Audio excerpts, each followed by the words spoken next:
Hi, Carlos. We have CloseBot as a system, right? And we had Gary talking about his favorite features. What are your favorite features of CloseBot?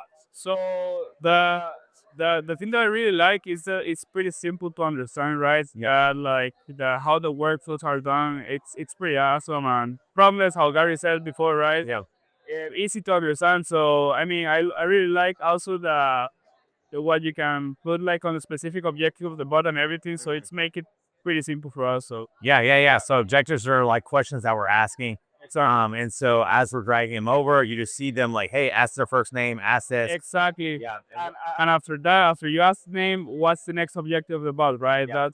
That's what I really like. Oh, It's for pretty sure. simple. Yeah. And so, then when you're done, you can just look at it like, and you can kind of see the entire build there. Yeah. Have you got a chance to play around with the testing widget at all?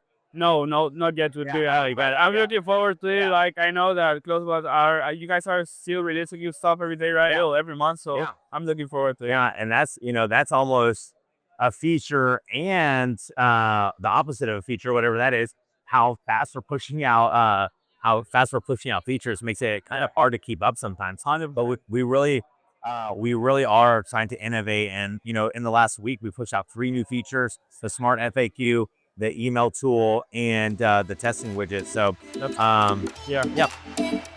boom, appreciate it. There. Let's go, of course.